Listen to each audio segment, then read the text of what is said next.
E aí, galera, tô aqui hoje com o Iveson, que me recebeu já na casa dele, é primo do meu marido. A gente tá aqui agora. O Iveson tem 34 anos e tá morando na Austrália já há 8 meses. Iveson, conta um pouco pra gente como é que estava a sua vida antes de vir pra Austrália. Era dura, era uma vida dura. Eu e minha esposa, a gente morava em Angola, na capital de Angola, Luanda. Nós fomos, eu fui transferido para lá e minha esposa foi comigo. E durante os 4 anos que a gente passou lá, minha esposa arranjou emprego e fizemos uma vida lá. Mas era uma vida assim, um pouco uma vida de mentira, né? Porque você vive na bolha da empresa e tal. E é um país difícil. É um país que te desafia todo dia. Não é, normalmente o brasileiro reclama muito do Brasil, mas existem coisas mais difíceis que o Brasil. E a gente descobriu isso da maneira mais prática possível. Então, vir para a Austrália, eu imagino que é sempre bom, né? Mas quando você vem de um lugar que ainda é mais complicado, mais difícil, que exige mais de você, é melhor ainda. Ah, com certeza. E como é que era lá na Angola um pouco? Por que você saiu do Brasil e foi para Angola? Eu sempre quis sair do Brasil. Sempre, sempre, sempre, sempre. Eu morei no Canadá quando eu era adolescente e desde que eu voltei, na minha cabeça sempre ficou aquela coisa de que eu tenho que sair do Brasil. E aí, tudo que eu fiz na minha vida a partir do momento que eu tomei a consciência de que eu queria sair do Brasil, foi para chegar lá, né? E quando eu trabalhava nessa empresa, uma empresa grande, multinacional, surgiu a oportunidade de ser transferido para fora do país. Não era para onde eu estava esperando. Eu nunca imaginei que alguém um dia fosse me oferecer ir para Angola. Não era uma coisa que eu planejava e tal. E eu falei, não.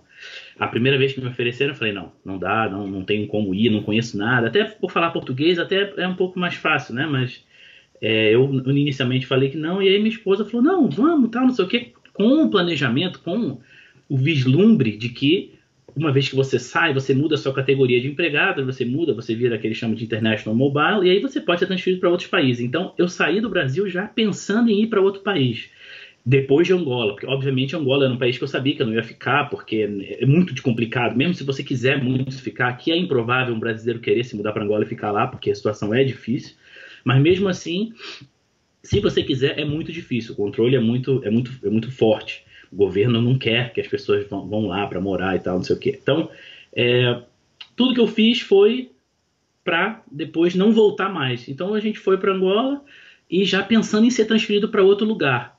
Né? Não aconteceu, mas acabou que nós paramos aqui na Austrália e tenho certeza que a gente vai falar disso ainda. E aí você estava lá em Angola e falou, quero ir para a Austrália. Como é que foi? Qual o primeiro passo que você teve que dar para começar essa jornada aí de vir para cá? Esse negócio da Austrália, eu sempre que eu me lembro, é muito engraçado, porque eu não falei eu quero ir para a Austrália. Na verdade, são muita. Se você vai para um país como Angola não é o único país que é assim, mas não é um país, não é um lugar que tem muita opção para estrangeiro.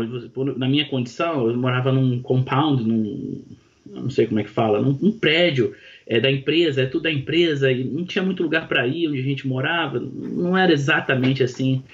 Um lugar com várias opções de entretenimento, etc. E aí eu ficava muito na internet. E um belo dia, estava no Facebook passando assim, eu não lembro exatamente, eu queria muito poder lembrar, mas eu não lembro quem foi que postou isso no Facebook, se foi uma tia minha, se foi um amigo meu, eu tenho esses dois suspeitos aí, postaram assim, uma matéria dizendo, olha, se você quiser mudar para a Austrália, tem vagas de emprego, eles estão fazendo um programa de imigração, não sei o que, eu falei assim, deixa eu ver essa porcaria. Eu cliquei assim, eu não tinha a menor intenção, porque é tipo aquela coisa de Facebook que você sabe que é mentira, mas você clica mesmo assim, só pra você, ok, deixa eu ler aqui, com aquelas manchetes, não era essa manchete sensacionalista nesse nível, né? Aquelas coisas que você vê e diz assim, país tal procura profissionais brasileiros. Isso é uma mentira que tem. Os países procuram profissionais. Não querem saber se é brasileiro, se não sei o quê. Se você se enquadra naquele perfil, aí você vai e tal. E às vezes eu cliquei porque não era muito sensacionalista, e aí eu vi que tinha no final da matéria tinha, olha, existem agentes, que são agentes autorizados pelo governo, que você pode procurar nesse site, então você contacta um agente e vê como é que se faz, e aí eu fiz isso. E foi assim que surgiu tudo da Austrália. E quando eu vi que era uma coisa que... Porque uma coisa é aquela matéria sensacionalista do Facebook. Quando você entra no site, você vê, ok, esse programa existe, as pessoas estão fazendo isso de verdade. Eu vou tentar. É possível, né? Não era uma coisa assim, tipo, uma promessa impossível, né? Era uma coisa que eu via que eu comecei a pesquisar, eu vi que as pessoas de fato faziam isso e conseguiam. Eu falei, então, já que eu estou aqui em Angola, e na minha cabeça, e eu não tinha falado com a minha esposa nessa época ainda sobre isso, era o meu plano B, porque isso era talvez que a gente começou tudo em 2014, e no final de 2014, a indústria em que eu trabalhava, ela começou a ter uma decadência séria. Eu vi que a empresa começou a ter problemas sérios. Eu falei, opa, ótimo momento para eu ter um plano B, porque na melhor das hipóteses, eles iam me mandar para outro país, na hipótese média, assim, talvez iam me mandar de volta para o Brasil, na hipótese ruim, eu seria demitido. Então eu falei, não, deixa eu ter um plano B, porque, ou C ou D, né, porque eu não quero voltar para o Brasil.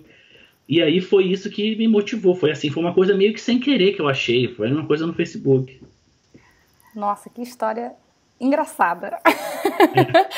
Porque às vezes a gente olha, né? A gente deixa passar e, poxa, às vezes está passando uma oportunidade de ler uma coisa que vai ser bem interessante pra gente. E como é que foi dentro de casa? Você, a sua mulher, ela levou isso numa boa? Falou, vamos que vamos? Porque imagino que para quem estava na Angola deve ter sido mais fácil. Exatamente. Óbvio que, né, um país de primeiro mundo, bacana, que tem, a Austrália tem muita coisa para fazer. É muito difícil você dizer assim, não tem nada para fazer aqui. É muito difícil. Você falar isso é porque você está mal-humorado, porque na verdade não tem isso aqui. É muito difícil você chegar um dia você falar, não tem nada para fazer. Não acontece.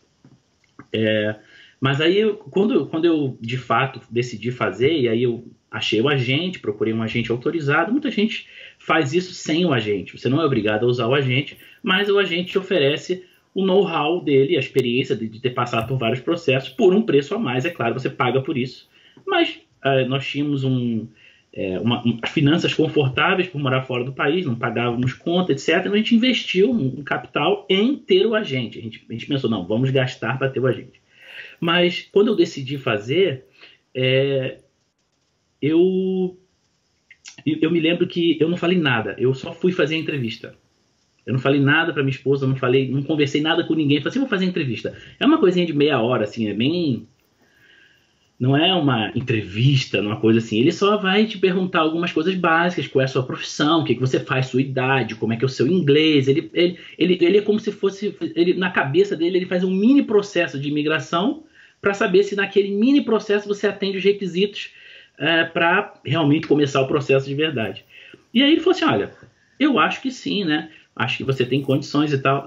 Mas até naquele momento eu ainda assim não levava muita fé, não tinha certeza que eu ia fazer, porque eu sabia que era uma coisa cara e eu sabia que, tipo assim, assim, você fica pensando, é uma coisa tão grande, quando você descobre o que tem que ser feito, é um processo tão grande, tão longo, demorado e caro, não sei o que, você fala, tá bom, né? Vou fazer, né? Se der certo, vou fazer. Não é uma coisa que você nem consegue visualizar o fim no início. Você só pensa, no início é tanta coisa, documento, vai lá, pega isso, declaração, blá, blá, blá. Que no início parece que é infinito, né? No início, quando você começa o processo, você acha que nunca vai acabar. E no início foi assim mesmo pra gente. Eu fiquei assim, fiz a entrevista, o cara falou que tinha condição, eu falei, ok, vou fazendo, uma hora chega lá. E qual foi a agência que você fez? Você lembra o nome? Lembro. Eu sei que no Brasil, pode ter mudado agora, porque eu fiz o meu processo em 2014, meu processo terminou em 2015, foi quando o meu visto foi emitido. Quando eu fiz a busca, só tinha 2 empresas, e essa é uma coisa importante. Essas empresas, elas são empresas, de novo, não é obrigado você usar essas empresas, mas essas são as cadastradas pelo governo australiano, no site do governo australiano, da imigração do governo australiano. Essas são as empresas que elas têm um código de ética, elas têm que reportar, não reportar assim diretamente como se fossem funcionários, eles não são funcionários do governo australiano, mas eles têm que obedecer uma série de regras que são impostas pelo governo australiano, e isso dá uma segurança a mais, né? Então, o nome da empresa que eu usei, a minha era Smart Vistos, e tinha uma outra, não lembro o nome, mas tem um site, eu acho que você pode colocar isso lá no blog, é importante. Eu sempre, quando alguém me pergunta, eu falo, olha, a minha experiência foi essa, eu usei uma empresa registrada MARA, como eles chamam, eu não lembro o que é. MARA, acho que é Migration Agents, algum Register, não é maravilha, né? Isso é MARA. É uma agência MARA, e você pode usar essas 2 agências e você sabe que existe o mínimo de respaldo de que você está fazendo uma coisa ali que vai obedecer todas as regras. Isso você tem certeza. Mas eu gosto de sempre falar também que não é obrigado. Você pode ter... você pode fazer a imigração toda sozinho. Você pode usar uma pessoa que já fez como seu guia. A pessoa vai te ensinar, olha, fiz isso. Ou até mesmo um agente que não é registrado Mara. Mas eu não recomendo. Eu não fiz isso. Também nunca ouvi falar. Talvez em alguns fóruns da internet eu ouvi falar de algumas pessoas que tiveram um problema por, digamos assim, incompetência do agente ou da pessoa que ajudou. Mas foi um caso ou outro perdido. Mas eu optei por fazer pelo registrado, né? Então eu fui na Smart Vistos e conversei lá com o agente. E aí foi ele que me aconselhou durante o processo todo até sair o visto. E ele te ajudou? Você sentiu que ele te deu uma dica assim legal durante o processo? Não, sem dúvida, ele me ajudou. Teve alguma que você lembra? Olha, deixa eu ver. Eu não lembro exatamente, deixa eu pensar. Olha, muito do processo, eu vou te dizer, quando começa e você lê o processo por você mesmo, por mais que você tenha um agente, você vai querer ler tudo que tem que fazer, etc, etc. Pode ser um pouco da minha personalidade, talvez. Eu que às vezes leio um negócio e acho que está muito confuso e tal, mas eu achei o processo extremamente complicado, confuso. Principalmente validação do diploma, que horas que entra o curso de inglês, que horas que entra a prova de inglês, quais são as provas de inglês que você pode fazer. Tá aí uma boa dica, então, lembrei.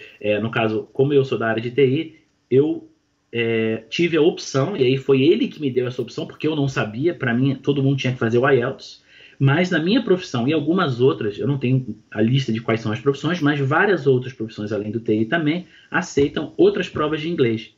Então você não é obrigado a só fazer o IELTS, você tem a opção de fazer outras. Então quando eu fiz o IELTS a primeira vez, eu tirei uma nota que era abaixo da que eu queria, porque eu queria juntar o máximo de pontos possível.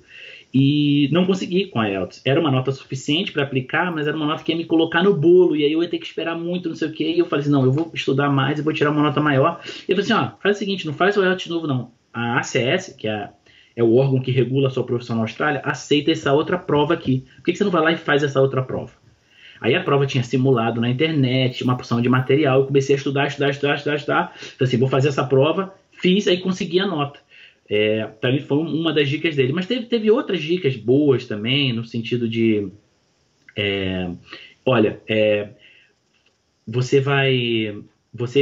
se você quer ganhar ponto de experiência, você tem que fazer tantos anos, tem que ter tanto tempo passado da data que você se formou, etc, etc. Vamos esperar, vale a pena esperar você ganhar mais pontos com a experiência. Por exemplo, se eu estivesse sozinho, eu podia ter falado, não, eu quero aplicar agora, eu posso aplicar agora, porque não era obrigado eu ter experiência, mas ele falou, não, você pode ganhar mais pontos com a experiência, espera mais, 4 meses, faltava mais um tempo, né? Então, essa experiência de saber, olha, vale a pena esperar, porque são tantas, ele sabe quantas vagas tem para cada profissão, e aí ele vai ver quantas pessoas são chamadas e tal, e ele pode dizer, olha, você pode esperar mais tanto tempo e ganhar mais tanto tempo para imigração, para receber os pontos para fazer a aplicação, para você juntar mais experiência de trabalho, etc. Você pode fazer outra prova de inglês e tal. Isso são coisas que a pessoa pode descobrir sozinha? Pode. Mas não é fácil. Não é uma coisa que está aí tão simples. Qual foi o custo desse seu processo todo com esse agente? É bem claro. Você sabe tudo desde o início. A gente gastou, respondendo assim de forma bem assim, simples, a gente gastou por volta de uns 22 mil. E esse número não inclui a passagem da sua primeira ida para lá. Se você está vindo para a Austrália, esses 20 mil não inclui essa viagem para a Austrália. E ele inclui todo o processo, documentação, tradução, juramentada, o próprio custo do agente. Eu acho que é muito bem feito o processo. Eu gostei muito de ter feito dessa forma. Eu acho que da forma que ele trabalhou foi muito boa, porque ele já falou, olha, na primeira vez que eu falei assim, vamos fazer, vamos, ok. Então, olha, eu trabalho assim, são 4 blocos de serviço, eu vou te cobrar tanto nesse bloco, tanto nesse bloco, tanto nesse bloco, tanto nesse. Aqui você vai pagar tanto para a imigração, que você vai pagar tanto para a imigração, que você vai pagar tanto para o visto. Você tem um exame médico que custa isso, você tem um exame de, talvez seja um exame de urina, uma coisa assim, que é para ver se você usa droga, coisa desse tipo, você tem que fazer esse exame aqui, custa tanto, etc. Então eu já sabia todo o custo. Então foi bom, eu gostei disso também, tá aí talvez uma vantagem de usar um agente Mara, ele é obrigado a deixar a coisa bem transparente para você. E a gente gastou isso, mas a gente teve um pouquinho de despesa a mais, porque onde a gente morava não tinha como fazer o exame, onde a gente morava não tinha como fazer a prova. Então, gastamos um pouquinho mais. Não é tudo no mesmo dia. Você não vai gastar. Que eu queria saber. Você vai pagar os 22 mil dólares. Você começa. Você tem primeiro uma validação dos documentos, do seu diploma. Me lembro que o primeiro passo que eu fiz foi a validação do diploma. E aí tem um custo associado, se não me engano, 500 dólares australianos, mais o dinheiro do agente, que é mil reais, uma coisa assim. O agente você paga em real, ele está no Brasil. Então você gasta um pouquinho. Aí você, né, faz o processo, aí chega o próximo passo. Você faz dentro de cada bloco de serviço do agente, às vezes tem um passo ou mais, mas aí você vai pagando por tempo, né? Não é uma coisa que você vai pagar tudo no início. Então, não é uma coisa para o pessoal se desesperar, não é aquela paulada que vai pagar de uma vez só. E no decorrer de um ano, então, você vai pagar esse montante de 22 mil. No final de um ano é isso que você vai pagar. Pode ser menos, tem gente que é solteiro, dá menos do que isso. Tem gente que, se por exemplo, tiver menos documento para traduzir, juramentar. No caso, eu tinha morado em Angola e morei no Brasil, então eu precisei de todos os documentos que eu morei em Angola, certidão de antecedentes criminais de Angola, do Brasil, aí traduz as duas, legaliza as duas, não sei o quê. Então, isso é mais custo, né? E se você não tem isso, diminui. Então, talvez uma pessoa que está fazendo do Brasil, solteiro, o custo vai variar muito, vai descer muito, né? Tem essas variáveis assim, mas para o seu perfil, esse daí foi um valor que cabe bem, né? Dentro de um ano, você se planejar e você tá hoje realizando esse sonho é muito bom. E aí, depois disso tudo, você veio para Melbourne. Por que Melbourne?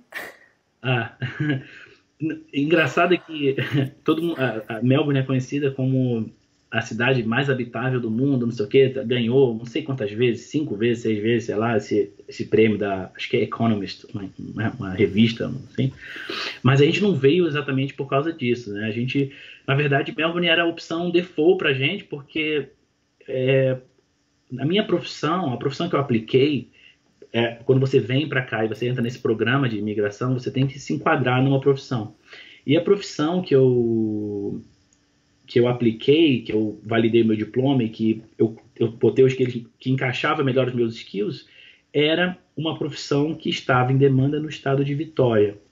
E no estado de Vitória, quando você faz isso, o meu tipo de visto, o estado te dá pontos a mais, que eles chamam de patrocínio estadual.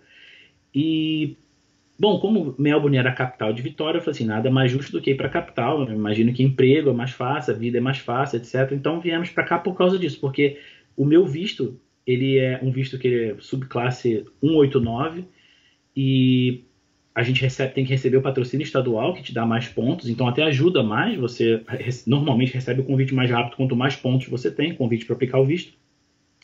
E aí a gente veio para Melbourne, mas a única limitação, e aí é importante falar também, quando a pessoa escolhe 189 ou é obrigada a usar 189 porque essa é a única opção, no meu caso, na hora que eu apliquei, eu só podia fazer esse, que você tem um compromisso, e aí eles chamam de compromisso moral, uma obrigação moral, não é uma coisa que está escrita no seu passaporte, nem no visto, nem há nenhuma limitação na prática, mas você fica com essa obrigação moral de morar aqui 2 anos, morar no estado de Vitória, não é morar em Melbourne, nem na Austrália. Se você não vier, não tem obrigação nenhuma. Se você entrar na Austrália, você tem que morar aqui, estar baseado aqui. Você pode viajar, você pode ir para qualquer lugar, qualquer dia, qualquer hora, pode passar quanto tempo você quiser em qualquer lugar, mas você tem que estar, digamos assim, sediado em Vitória por 2 anos, entendeu?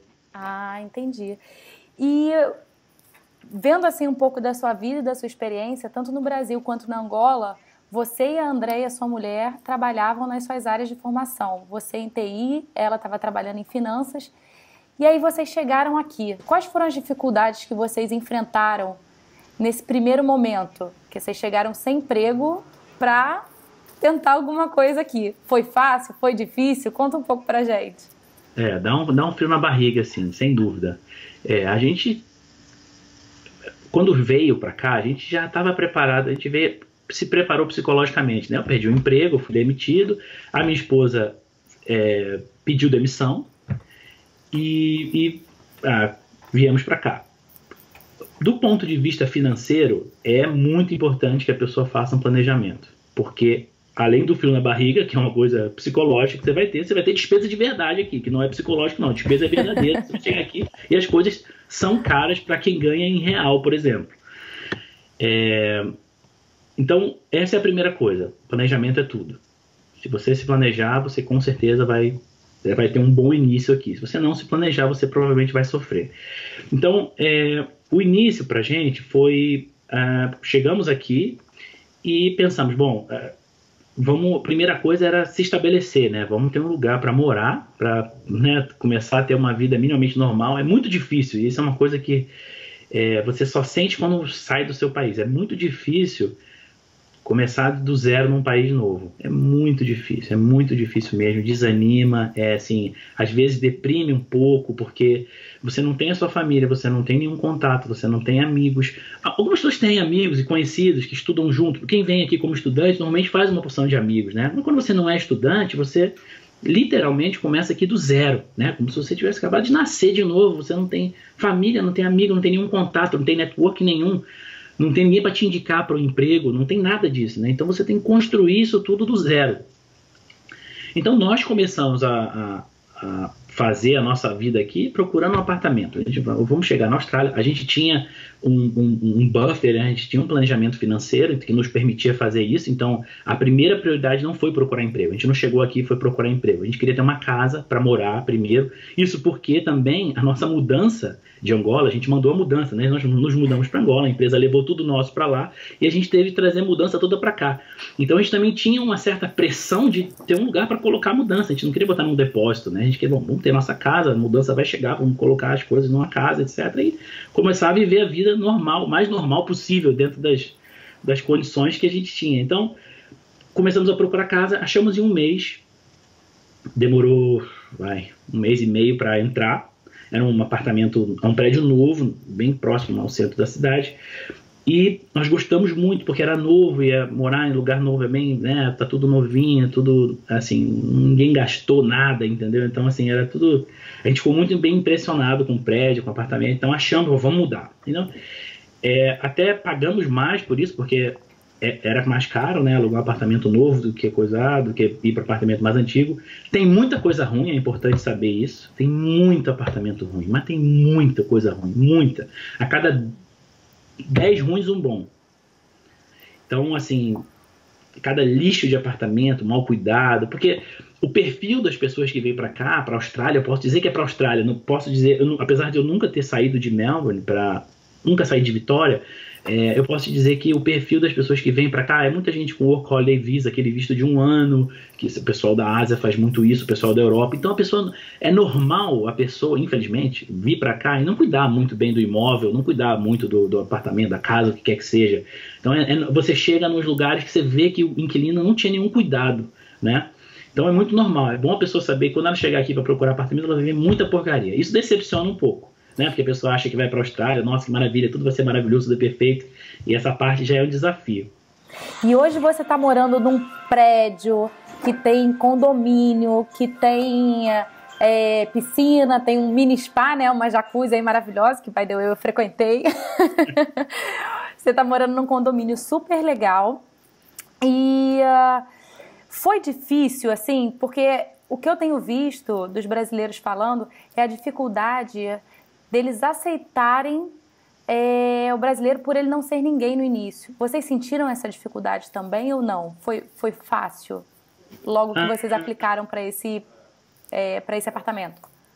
Para morar, não. Eu não senti isso para morar, mas eu também posso dizer que a gente tinha uma situação, nossa condição era um pouco diferente, porque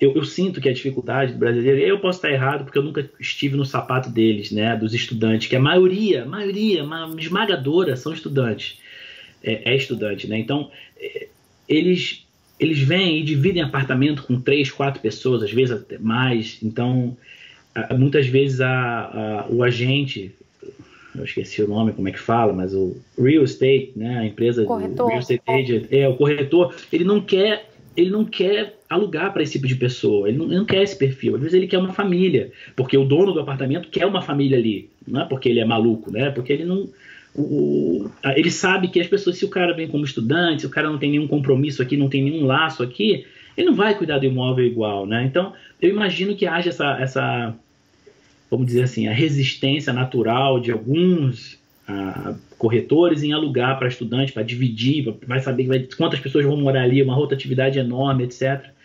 Então é difícil sim para o estudante, pode ser difícil, mas eu também digo uma coisa, tem muito.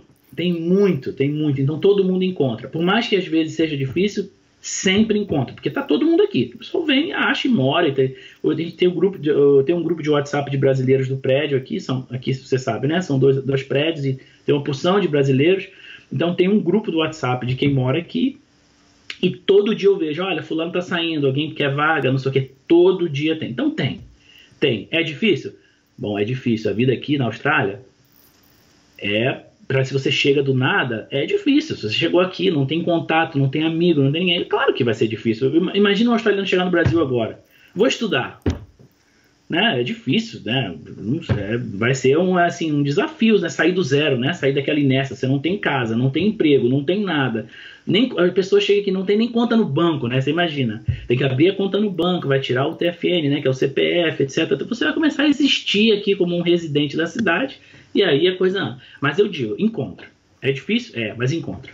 Então sua maior dificuldade não foi tanto o apartamento, foi mais achar emprego. Quanto tempo você ficou nessa busca? Eu tinha uma... Bom, respondendo a pergunta, eu demorei... Chegamos em julho e eu arranjei meu primeiro emprego em janeiro.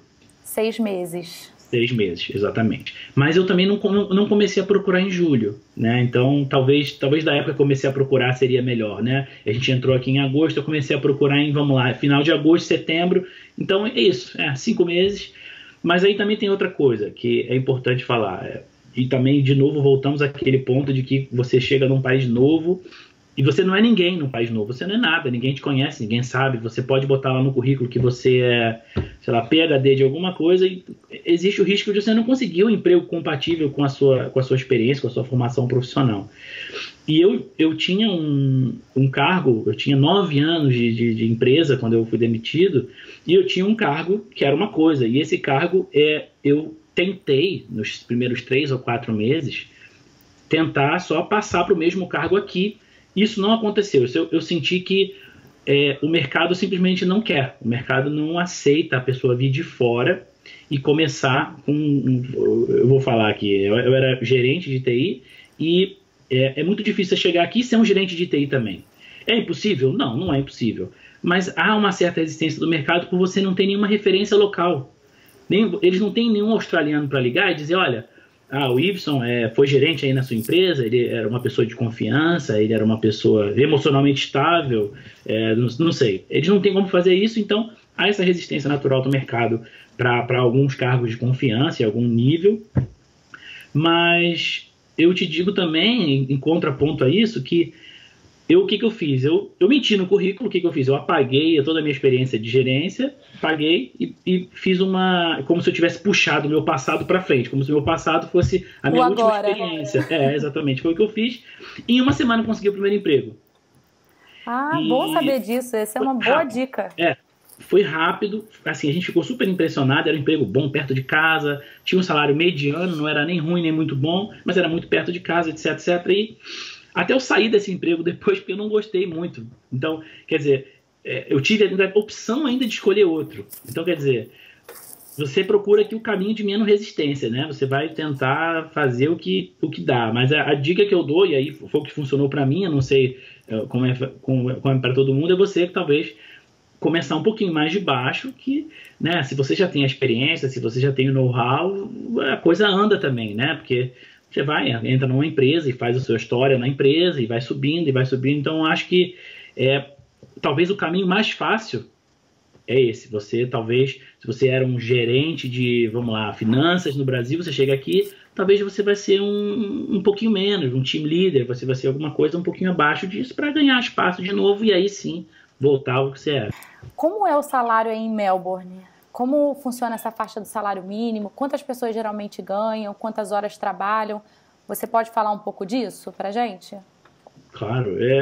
A questão do salário aqui, e eu vejo a maioria, grande maioria dos estudantes que vêm para cá, eles trabalham em empregos normalmente informais, mas que pagam as contas, quer dizer, o salário é bom. O salário mínimo aqui na Austrália, eu acho que a Austrália toda, se eu não me engano, é 17,70 a hora. Né? Um estudante só pode trabalhar 20 horas semanais, ou parece que se trabalhar 40 na outra semana, por exemplo, não poderia trabalhar, uma coisa desse tipo. Aí ele pode trabalhar full time quando está de férias. Mas a gente nunca trabalhou com esse cenário, porque com o nosso visto a gente podia trabalhar quanto tempo quisesse. Né? Então, na minha opinião, e aí, bom, vai da realidade de cada um, eu acho o salário muito bom. Eu acho que, e isso é uma coisa que eu admiro muito aqui na Austrália, que é, se algum ser humano botou a mão, vai ser caro. Porque o ser humano tem que ganhar com o mínimo de dignidade. Então, às vezes, nós brasileiros, é muito comum isso, a gente falar assim, pô, que negócio caro, pô, que serviço caro, que coisa cara e tal, mas há o outro lado da moeda, que é caro por quê? Não é caro porque alguém está roubando, porque o governo colocou imposto alto, que muitas vezes é o caso no Brasil, né? Uma coisa às vezes no Brasil é muito cara, um eletrônico é muito caro porque o imposto é altíssimo, porque o preço do Brasil é alto, etc. Então, aqui é caro, mas não por causa disso. Não é tão caro quanto o Brasil, mas é caro. E os serviços, essas coisas, eles têm que pagar o salário da pessoa que está fazendo aquela atividade. E aquela pessoa vive com dignidade por causa disso. Aquela pessoa, ela paga o aluguel, ela tem um carro, ela tem uma família. O garçom tem família, o garçom tem carro. Outras profissões, o lavador de prato, que são coisas que normalmente no Brasil a gente vê como um emprego inferior, uma coisa que, não, como é que eu vou viver? É muito normal, você pega um jovem de classe média no Brasil e você fala assim, olha, agora você vai ser lavador de louça. Ele, automaticamente na cabeça dele vai pensar, vou passar fome. Porque quanto custa um aluguel no Brasil, nas principais cidades do Brasil? É caríssimo.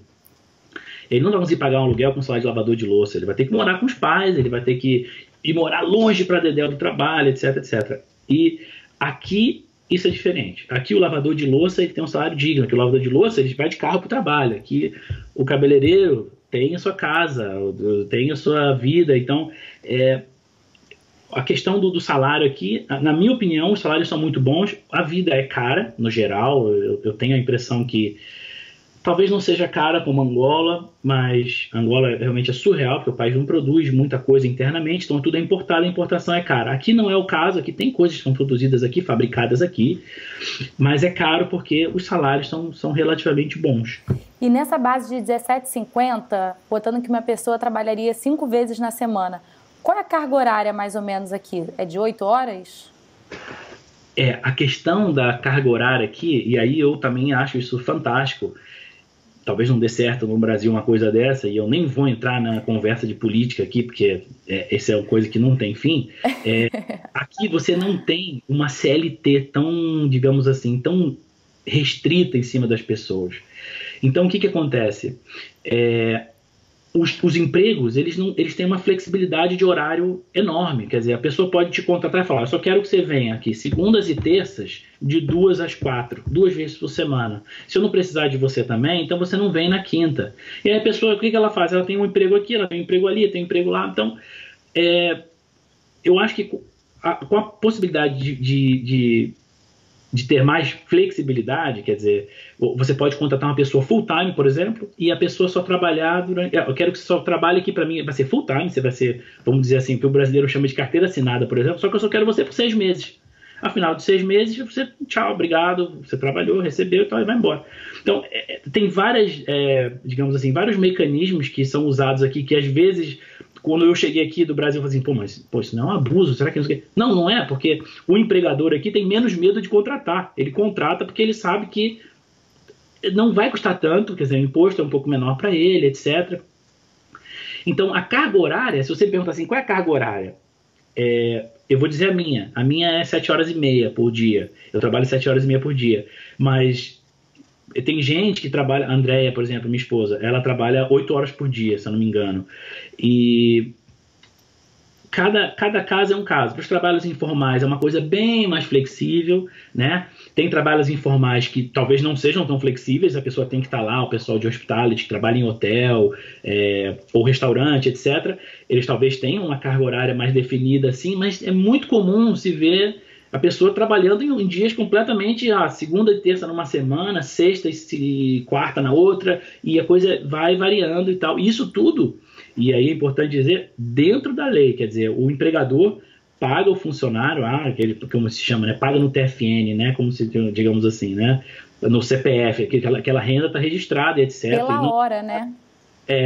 Paga pela hora. Então você trabalha no valor da hora. E muito difícil também, eu não sei se é 17,50 ou 17,70, é um dos dois, o salário mínimo, mas é raro ganhar o salário mínimo aqui, viu? É bem raro. Se você for ver os mesmos trabalhos mais simples, mais, digamos assim, de base, que seria limpeza ou trabalhar num restaurante, seja kitchen hand, que eles chamam e tal, mesmo esses salários são 20, às vezes, 18, 20 e pouquinho, mesmo esses, a pessoa já não ganha o salário mínimo. Um trabalho no escritório, obviamente, você vai receber bem mais, e é mais do que o suficiente para você passar o seu mês sem nenhum aperto, nenhum trauma. E a gente está falando aqui também, usando um salário mínimo de uma pessoa que trabalha 5 dias na semana e 8 horas, a gente está falando de $700 por semana, né?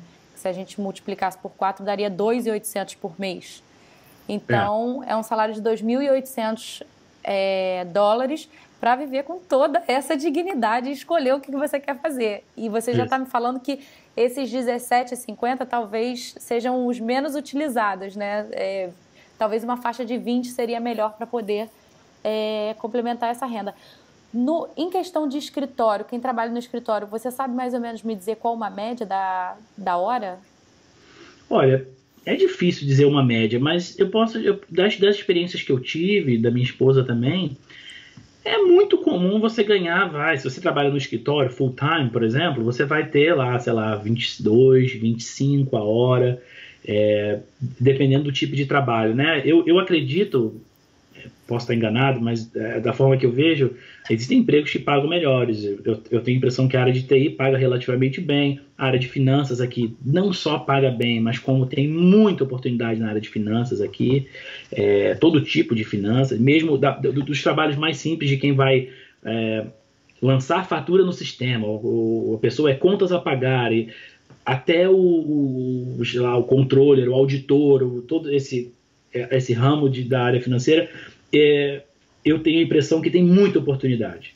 E mesmo assim os salários são relativamente bons. Eu acho que a pessoa que trabalha no escritório aqui, e aí eu já posso esticar esse nosso salário aí para falar do mês, eu acho que a pessoa tranquilamente ela ganha, botando por baixo, eu acho que ela pode ganhar $3.500 por mês.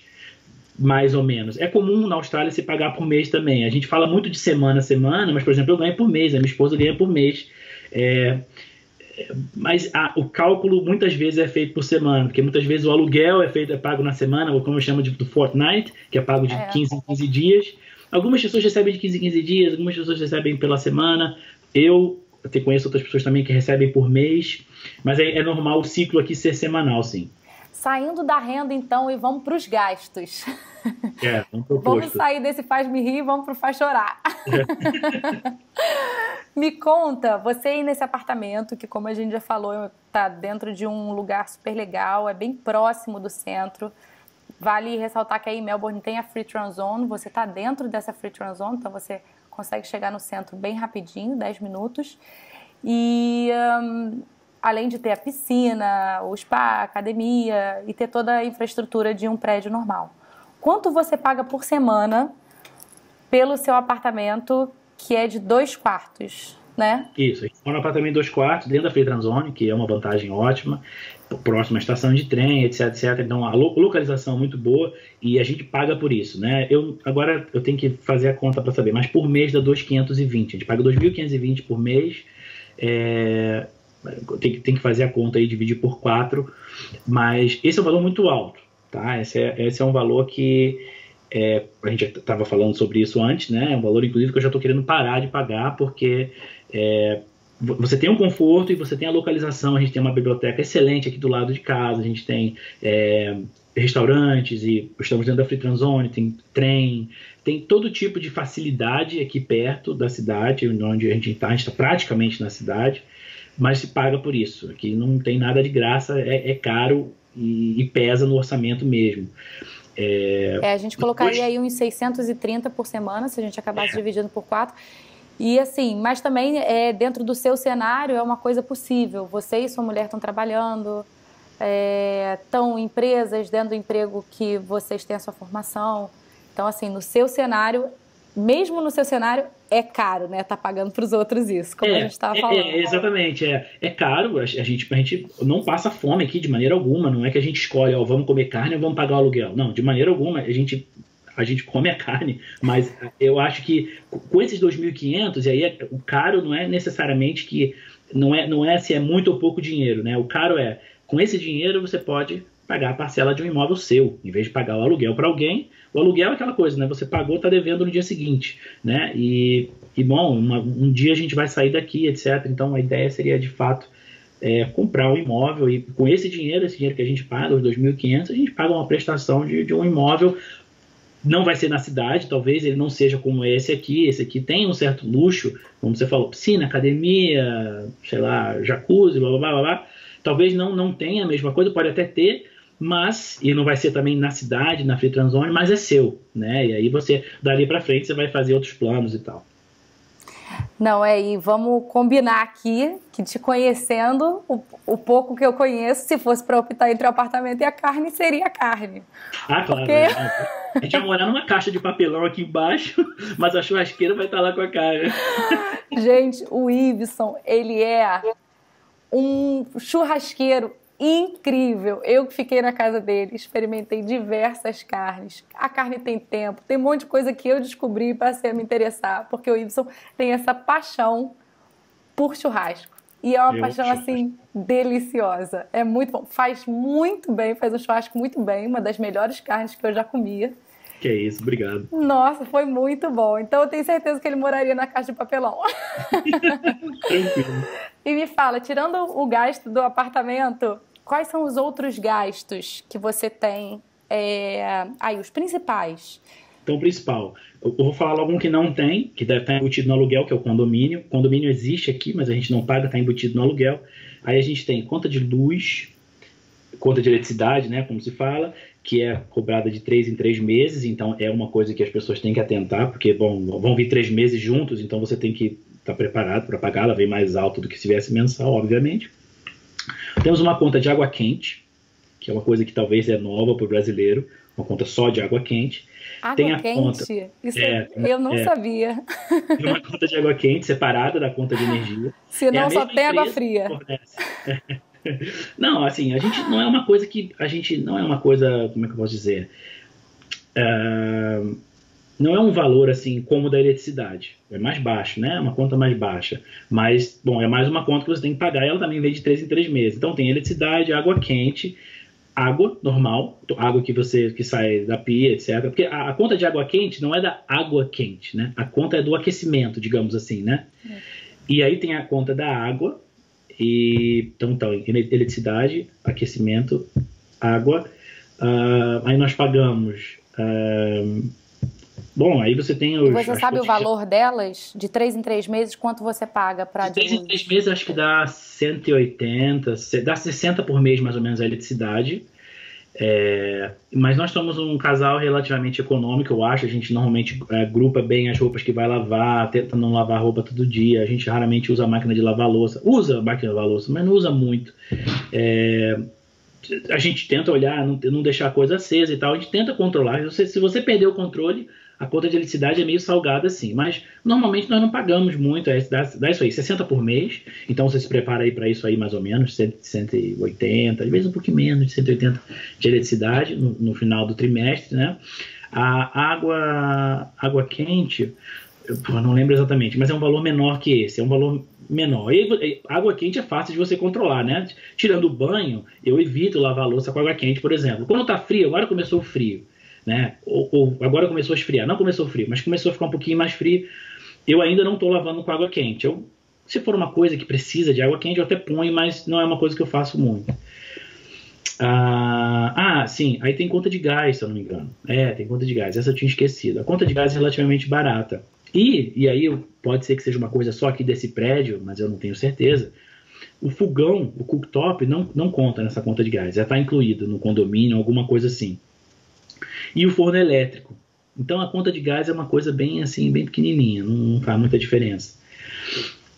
Mas aí a gente tem a conta de água, ela também vem de 3 em 3 meses, foi a que faltou falar. Mas a conta de água veio $50 nos 3 meses. Não é uma coisa também muito que vai pesar no orçamento. Você pega 50, divide por 3, não fica uma coisa também muito pesada. Então, no geral, e a gente agora estava trabalhando muito com esses números, né? Porque a gente estava começando a realmente colocar nossas despesas no papel para fazer um planejamento bem preciso. A gente chegou a 2 conclusões. A média de um casal morando sozinho num apartamento como o nosso, por exemplo, é em torno aí de 2.200. E aí eu incluo tudo. Você inclui seu gasto com transporte para ir para o trabalho também? Inclui gasto com transporte, inclui tudo. Eu só não estou incluindo o aluguel aí. Você tem um passe por mês? Isso, eu pago por mês o que eles chamam. Cada estado tem o seu, né? Cada cidade tem o seu, mas aqui a gente tem o MyKey, em Sydney tem o Opal, eu tenho certeza que em Queensland, em Brisbane tem o seu cartão, etc, mas eu pago dias corridos, né? Que aí fica, se eu não me engano, é R$4,50, R$4,35 por dia, porque eu trabalho muito longe de casa, então eu pego um tram até a estação de trem, depois eu pego o trem, depois eu pego um ônibus. Então, para mim, não vale a pena ficar comprando, por exemplo, tantas passagens. Não faz sentido eu comprar por passagem, porque eu uso muito, eu passo daquele limite. Então, para mim, vale a pena cobrir o dia logo, porque eu pego 3 transportes para ir, 3 transportes para voltar. Então, é melhor. Apesar que eu não pago o trem, o tram, né? Mas eu pago o trem e pago o ônibus. São quantas horas que você leva até o seu trabalho?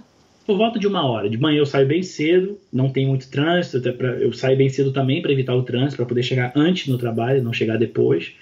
1 hora, se tiver o trânsito ruim, 1h10. E aí a gente está falando de R$4,35, você bota esses R$4,35 por 30 ou por 20? Por dias úteis ou por todos os dias do mês? O que acontece? Não dá, dias corridos. Então, dias corridos. Então eu boto sempre 33, 31... Eu sempre também deixo um dia, porque se um dia eu esquecer ou não puder recarregar, eu sempre tenho um saldo lá que me salva, porque a multa é cara, né? Se você estiver lá com o seu cartão e tal, a multa é cara, então eu não quero levar a multa. Então eu pago dias corridos e fico lá com uma certa segurança. Que seriam mais ou menos uns 135, se a gente botar no mês em 31 dias. Seria mais ou menos 135. Minha conta é isso aí, 140. É isso aí que mais ou menos eu gasto por mês de transporte. A Andréia, minha esposa, já não. Como ela trabalha na cidade, ela fica dentro da Free Trans Zone, pega o tram, vai, salta, atravessa o rio e já está no trabalho. Para ela é mais barato. Não, isso é uma facilidade muito boa, né? Tá próximo, é muito bom. Show de bola, E, Iveson, quais são, assim, você que está morando em Melbourne, quais são as 3 dicas que você pode dar, ou de um restaurante, ou de um lugar legal, aí seu top 3 que tem que fazer se for para Melbourne? Olha, então, vamos lá. Eu vou falar, restaurante, comida, né, pô, gordinha é fogo, né? Olha, eu gosto muito do 400 grade, 400 grade, vocês foram lá. É uma pizza que eu entendo que diferente do que o brasileiro acostuma, mas é uma pizza italiana, porque o restaurante é italiano. É uma pizza que já ganhou prêmios internacionais, então 400 grade para mim é visita obrigatória para quem vem em Melbourne. Eu acho que, então restaurante, um outro lugar para ir que eu acho que é obrigatório são os Apóstolos, que talvez a Great Ocean Road inteira com os Apóstolos, uma coisa só, se você puder botar numa coisa só, eu diria que também é obrigatório ir. Você vir aqui e não ir lá é uma pena. E é um passeio que inclui mais do que só isso, né? O Great Ocean Road tem outras coisas que não só isso, que não são só os 12 apóstolos, mas para mim esse é um ponto alto. E a terceira, deixa eu pensar aqui. A terceira eu vou colocar as praias, porque se você vem aqui no verão, eu acho que vale a pena você conhecer todas as praias. As praias que estão dentro da cidade, elas estão na Bahia. E são praias de mar bem calmo, mar tranquilo e tal. Então se você vem aqui no verão, o verão, né, igual o do Brasil, no hemisfério sul, é o verão que é final do ano, né, digamos assim, final do ano, início do ano seguinte, nesse trecho, vale muito a pena conhecer as praias. E aí tem várias praias, tem praias de mar fechado, né, na Bahia, mas se você for andando mais, se você for seguindo sair de Melbourne, você tem praias até de surf. Mas então acho que as praias vale a pena você ir, inclusive a praia das casinhas, que todo mundo vai lá para tirar foto e tal, não sei o quê.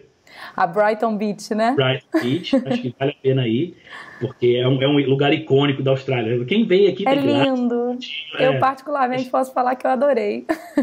Não é uma praia assim, como é que eu posso dizer? Não é que nem se você estiver falando de Austrália, é como Bondi Beach, que é aquela praia tipo com aquela vibe de Califórnia, de coisa assim, com um glamour assim. Não é uma praia assim. É uma praia pequenininha, é outro estilo. Não sei se você teve esse feeling quando você foi lá. É uma praia mais simples e tal. Não tem onda, é como Sim, se fosse calminha. mas é bem bonita. Então acho que então é isso, seria, na minha opinião, a pizzaria, o 400 grade, eu acho que a Great Ocean Road, indo aos Apóstolos e as praias no geral. Não, com certeza essas dicas foram maravilhosas. A pizza, vale ressaltar que acho que foi considerada a melhor pizza, né? Não sei se do mundo, depois eu vou até corrigir no... Margherita, Pizza Margherita, eles ganhou um prêmio, não sei, eles ganharam um prêmio que foi no mundo, né? Foi uma competição em Nova York, em algum lugar nos Estados Unidos, e eles ganharam um prêmio. E a pizza realmente é muito boa, não só a Margherita, mas é uma coisa tradicional italiana e é bom, vale a pena ir. E para finalizar, para quem está começando agora, que fala assim, eu estou pensando, quero realizar esse sonho de ir morar na Austrália, qual é a dica que você pode falar, o que você poderia ter feito diferente, ou o que a pessoa tem que fazer, assim, poxa, vai por esse caminho, faz isso. O que você poderia dar de dica? Olha, que eu não tenha feito, eu acho que eu fiz tudo. A gente foi muito assim... A gente pensou muito, a gente planejou muito. A minha esposa, até muito mais do que eu, ela é muito mais planejada do que eu. Então eu fui na onda dela, então houve muito planejamento. E eu diria que talvez essa seja a chave. Quer dizer, é um turbilhão de informação, de coisas que você vai ter que fazer, que você vai ter que cuidar, que você vai ter que pagar. Mas eu diria que disparado, sem segundo lugar próximo, é o planejamento. E é o planejamento de tudo, principalmente o financeiro. Daí, eu acho que tudo vem daí.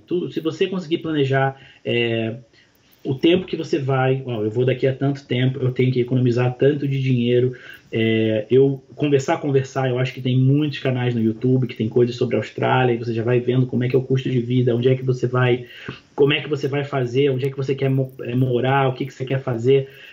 Eu acho que planejamento é a chave. Então, essa, na minha opinião, é a melhor dica. É uma dica, sabe, eu tenho certeza que a pessoa vai assistir e falar assim, eu já sei que eu tinha que planejar, não foi nada novo, não tem que planejar. Mas quando você chega aqui, você fala assim, eu planejei pouco. Planeje sempre mais, né? Planeje a mais, guarda dinheiro a mais. Quer dizer, eu acho que assim, a pessoa fala assim, acho que eu vou para a Austrália. Já não vai comer na rua naquele dia, já guarda o dinheiro, já começa a guardar dinheiro, já começa a, sabe, não gasta mais, não sei o quê, porque você vai precisar aqui para recomeçar a sua vida. Se você está pensando em vir, como a gente veio, de uma vez, com tudo, com mudança, com container, para os seus móveis, com tudo, mais um motivo ainda para você conhecer, para você, se você puder, até tem gente que pode fazer isso, vem aqui antes, entendeu? Vem antes de se mudar. As pessoas normalmente não fazem isso, mas é muito bom fazer. Você já olha, onde é que eu vou morar, onde é que tem isso aqui, não sei o quê. Se você puder tirar umas férias para vir antes e tal, show de bola. Se não puder também, tem bilhões de canais no YouTube, sites, agora tem o seu blog, a pessoa vai lá e vê o que alguém já falou, onde é que mora, como é que faz, quanto custa. Tem essa ideia bem firme, bem sólida na sua cabeça para você chegar aqui e passar o menos de perrengue possível. É isso. Iveson, muito obrigada pela sua hora. Foi isso. Maravilhoso. A gente hoje foi assim incrível. Acho que eu já tô aqui relembrando. O Iveson foi uma das pessoas, com essa volta pelo mundo aí que eu tô fazendo, uma das pessoas que me deu, acho que o primeiro start em falar assim, poxa, quando acabar essa volta ao mundo, é para a Austrália que eu vou. Então eu falei, não pode faltar. Muito obrigada, Iveson. Valeu. É isso, prazer foi meu.